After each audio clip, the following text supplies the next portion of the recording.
Oui, bonjour encore à tout le monde. J'espère que vous allez bien. Moi, comme d'habitude, je vais super bien, malgré le contexte. Parce que, comme je l'ai dit hier, je suis à l'hôpital. Je suis garde malade. Et j'ai appris que, malgré nos circonstances, nous devons apprendre à être en joie. Nous devons apprendre à garder le moral haut. Et tout s'est bien passé. Ma sortie est autorisée pour aujourd'hui, donc tout à l'heure je serai à la maison. Et donc c'est la dernière vidéo que je fais dans le sein de cet hôpital. J'espère que vous allez tous bien, comme je le disais. J'espère que vos enfants aussi vont bien. J'espère qu'en fait toute votre famille, elle va bien.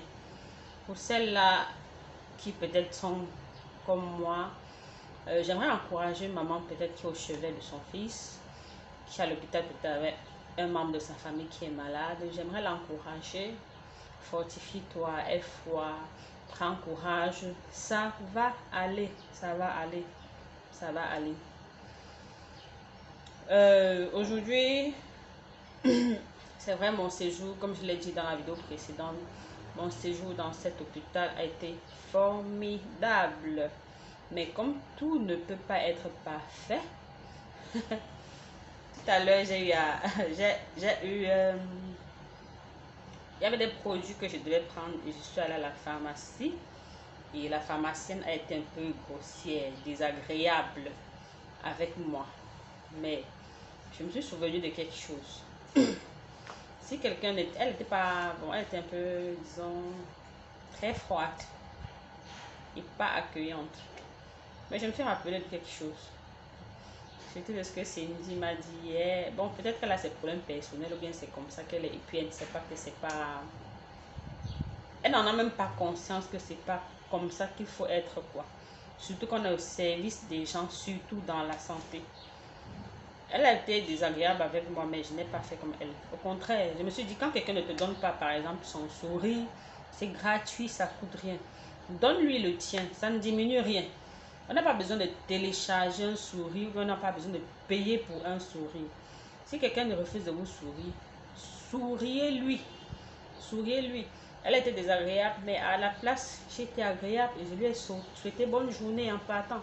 Et je lui ai dit merci, je l'ai remercié. Pas pour la narguer, mais avec bon cœur. Avec bon cœur. Et je crois que c'est même une meilleure manière de corriger les gens parfois. Au lieu de crier sur eux ou bien de leur rappeler d'une façon crue leur erreur, on doit le faire aussi dans la douceur. On doit aussi apprendre à corriger les gens dans la douceur. Corriger les gens dans l'amour. Corriger les gens en préservant leur intégrité, si je puis dire ça comme ça. Parce que personne n'aime être blessé. Même celui qui blesse déteste être blessé. Même le blesseur déteste être blessé.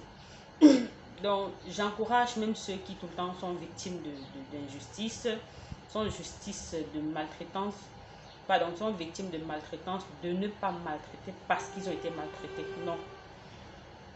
Parfois, vous avez affaire aux personnes qui ont des blessures dans l'âme.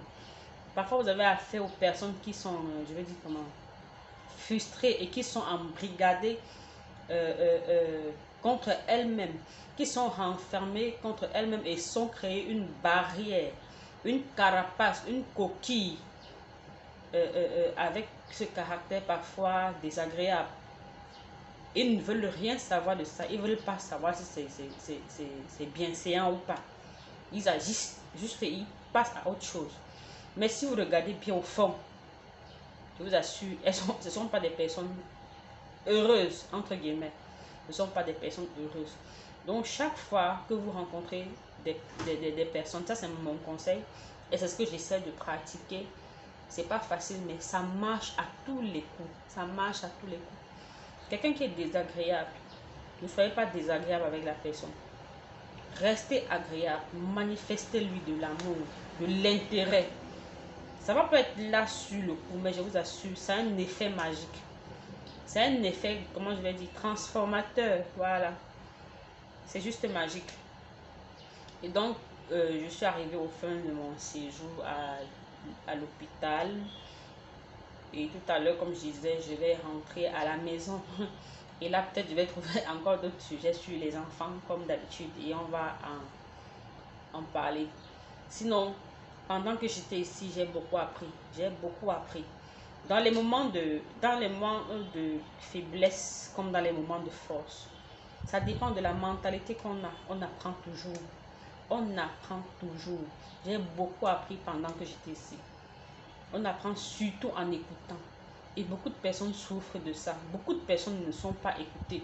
Et beaucoup d'autres personnes aussi, surtout ici chez nous en Afrique, je dis toujours ça. Surtout chez nous ici en Afrique, ne savent pas écouter. Écouter est thérapie. Écouter, c'est comme une thérapie pour la personne que vous écoutez. Voilà. Quelqu'un qu'on sait écouter, je vous assure, c'est un grand bien qu'on lui fait. C'est un grand service qu'on lui rend. Vous serez étonné des fois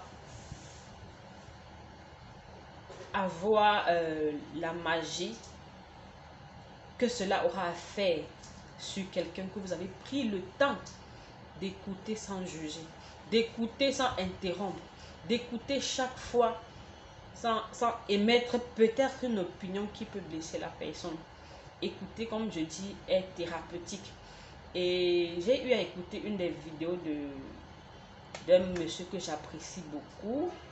Je lisais déjà ses textes sur les réseaux sociaux avant même qu'il n'ait le succès qu'il a aujourd'hui.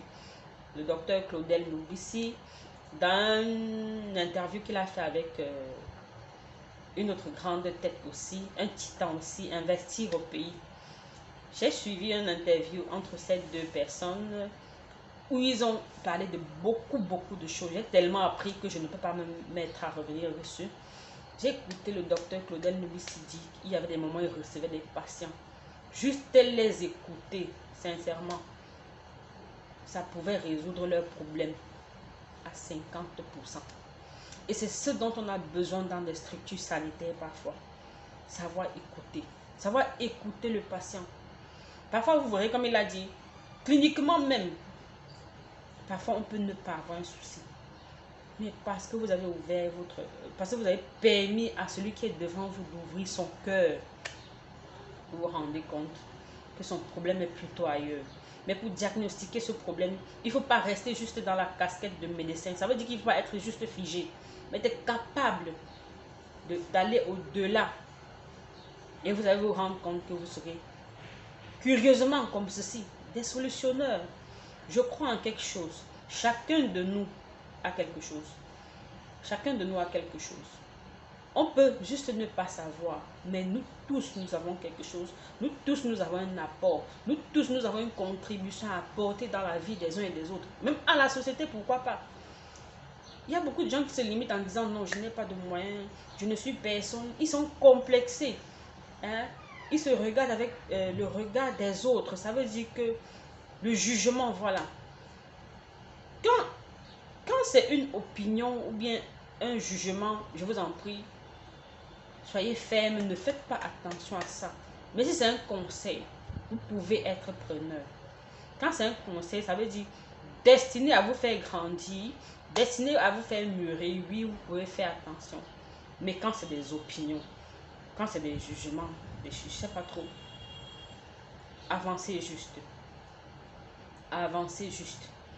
Et puis, je crois, comme je disais, au potentiel de chacun. Je crois au potentiel de chacun de nous, de chaque être vivant. Il faut juste, faire, je vais dire ça comment là. Il faut juste, oh les mots me manquent. Faire fi, voilà. Faire fi des appréhensions, du doute qu'on peut avoir à l'intérieur de soi et ne pas se focaliser sur les erreurs qu'on peut faire. Parce que les erreurs, c'est clair, c'est humain. Personne n'est parfait. Juste, il faut commencer. Juste, il faut commencer. Quel que soit le domaine.